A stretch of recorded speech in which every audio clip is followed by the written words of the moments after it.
So the title of my reflection this morning is "The Time Has Come." The reflection is on John 12, verses 20 to 26. But before I read it, let me say that scholars see this passage as a pivot point, a turning point, kind of a climax in the whole book of John. There's been a tension building, sparks between religious leaders and Jesus and his followers. Jesus, it seems, has gotten more and more popular. He's kind of got the Bob Dylan vibe on our minds right now because we just watched that movie, The Uncommon... Out of Nowhere. Something like that. Anyway. Complete unknown. The Complete Unknown. Sorry, thank you. So with Bob Dylan kind of vibe, or maybe the Taylor Swift in the early days kind of vibe, bringing new ideas and unsettling everyone. And the leaders don't like it. And so they've been trying to shut him down. And in fact, some have even been trying to kill him. But every time so far, Jesus has been able to get away and say, nope, my time has not yet come. So listen for the change here, the change of tune in John 12, verses 20 to 26. And I'll be reading from the New Living Translations, with just a couple of my own alterations in the translation. So some Greeks who had come to Jerusalem for the Passover celebration paid a visit to Philip, who was from Bethsaida in Galilee. They said, "Sir, we want to see Jesus." Philip told Andrew about it, and they went together to ask Jesus. Jesus replied, "The time has come now for the Son of Man to enter his glory. I tell you the truth, unless a kernel of wheat is planted in the soil and dies, it remains alone, but its death will produce much fruit. Those who love their life in this world will lose it. Those who care nothing for their life in this world will keep it for eternity. Anyone who wants to serve me must follow me, because my servants must be where I am, and the Father will honor anyone who serves me. Now my soul is deeply troubled. Should I pray, 'Father, save me from this hour'? But this is the very reason I came. Father, bring glory to your name." Then a voice spoke from heaven, saying, "I have already brought glory to my name, and I will do so again." When the crowd heard the voice, some thought it was thunder, while others declared an angel had spoken to him. Then Jesus told them that voice was for your benefit, not mine. The time for judging this world has come, when Satan, the ruler of this world, will be cast out, and when I am lifted up from the earth, I will draw all people to myself. He said this to indicate how he was going to die. The crowd responded, "We understood from Scripture that the Messiah would live forever. How can you say the Son of Man will die? Just who is this Son of Man anyway?" Jesus replied, "My light will shine for you just a little longer. Walk in the light while you can, so the darkness will not overtake you. Those who walk in the darkness cannot see where they are going. Put your trust in the light while there's still time. Then you will become children of the light." And after saying these things, Jesus went away and was hidden from them. This is the word of the Lord. So when I was a kid, I loved reading. Books were my happy place. And I loved fiction, of course, like all kids, but I also loved biography, those little biographies that used to be in the libraries when I was a kid. I read every single one that I could get my hands on. I loved to follow the life of someone in this orderly way from start to finish. And so, of course, I also loved Bible stories, especially stories about Jesus. All right, so now I have a confession. I have to admit that when I would get to the Gospel of John, I'd be like, I don't get it. This isn't like the other biographies. This isn't like the other Gospels. Just tell me what happens, like in the other Gospels. But that's not how John writes. John captures the symbolism in Jesus' life. He sprinkles in words that have layers of meanings. He focuses in on the metaphors that Jesus speaks about himself. So that every verse that you read in John, you sort of need to stop and ponder, what is this all about? Now, we don't have time for that for this passage, for every verse, but I invite you to ponder just a little bit of what this passage has to offer us today. So let me set the scene. Thousands of Jewish people have come streaming in to Jerusalem for the annual Passover gathering. And that's when they would all get together and remember that God brought them, their people, out of Egypt, out of slavery, and into new life. So the city of Jerusalem and all the suburbs, they're bursting at the seams with food markets and animal markets, and people. People are everywhere. And people speaking all sorts of languages, because yes, some people came from very far away for this pilgrimage.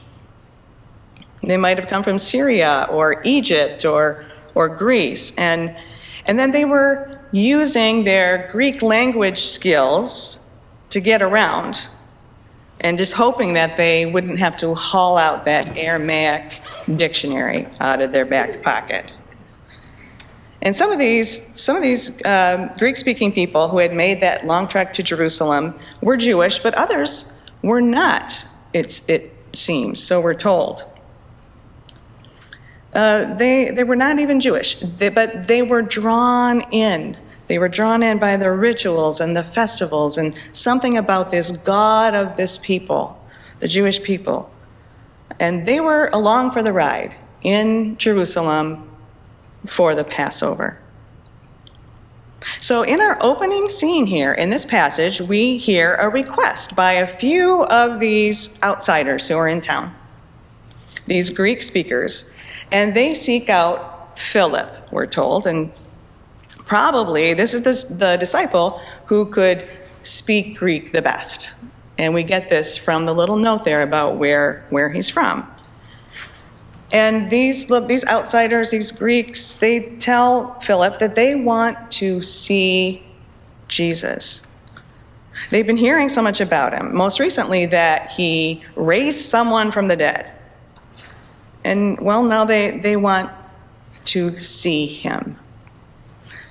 And notice I'm using air quotes because I'm trying to draw our attention. See is one of those rich, poetic John words that he's been using throughout his book. It carries deeper levels of meaning. They may just want to see him with their eyes, but they are about to find out who he truly is and why he came. So Philip and Andrew and these new Greek friends walk through the crowded city to find Jesus, and when they get to him, not surprisingly, remember, Bob Dylan-ish, right? He's got this crowd of people around him. He's been attracting people who want to get a glimpse of him. So let's imagine Philip and Andrew trying to make the introduction. Hey, Jesus, these Greek folks, they want to meet you, maybe get your autograph. And what is Jesus' response? Well, it's not to haul out a pen or to make small talk. He tells a parable. Right here in the middle of our main story, focused on Jesus, is a one-verse baby parable. A little parable about a single kernel of wheat. Now, I'm not much of a gardener, and I can prove it to you. I went looking for this last night. I think it's been in my house for like 2 years. Okay, some zucchini seeds. But I wanted to get one, to get a seed.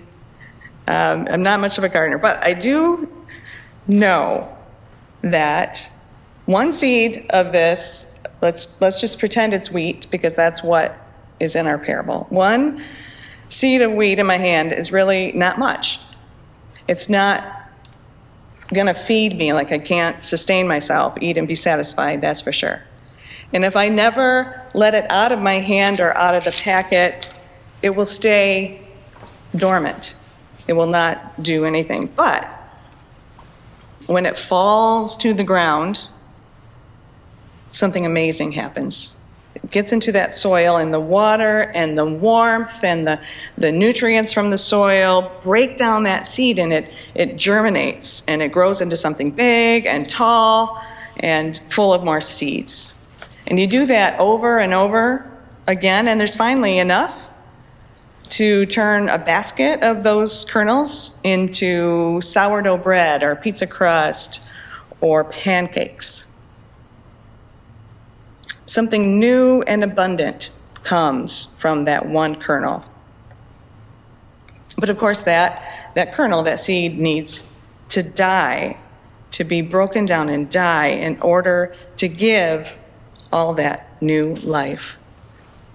The seed needs to give up its own life in order to make way for all sorts of new life.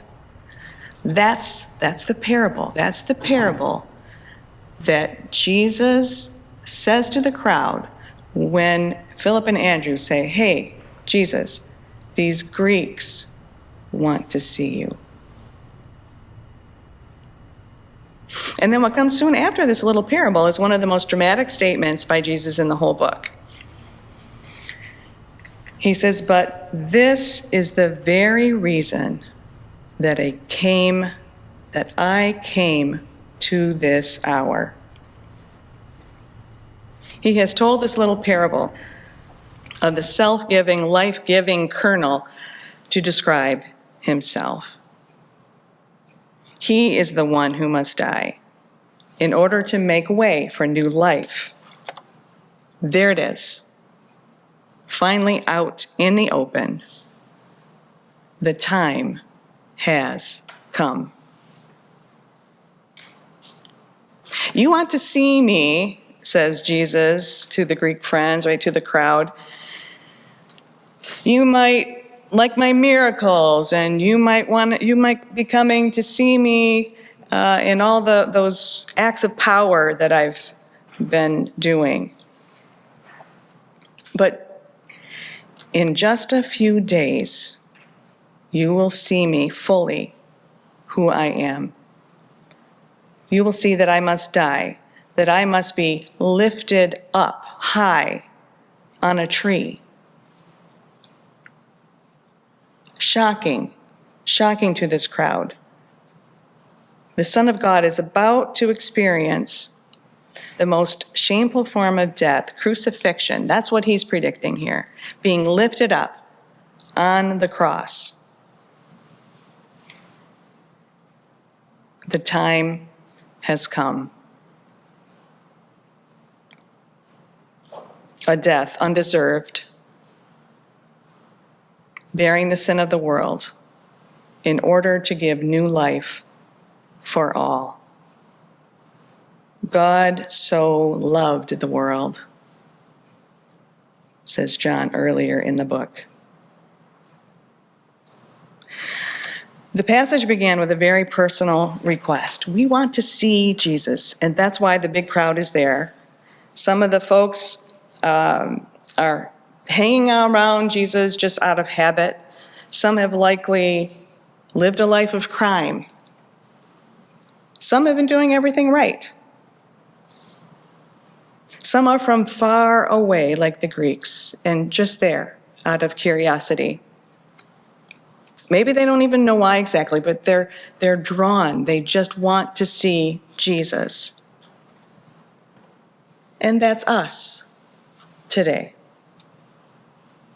We're those Greeks. We're in the crowd. This is our story.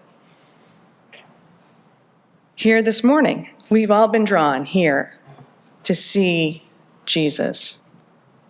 Some of us hang around him out of habit. Maybe some of us feel like outsiders. But today, Jesus invites us, each one of us, to see him, to see who he really is, to see his self-giving love so deep that he is willing to give it up, to be that single seed that dies for every person in that crowd. Even, he says, for the whole world. And then the very last thing we're told in this passage, just as everyone is beginning to really see him, right? We can tell from their response that they're starting to catch on. As they begin to grasp who he is and what he might be about, John tells us that Jesus leaves and he goes into hiding. And we will not see him again among the crowds until he is out on the street carrying his cross.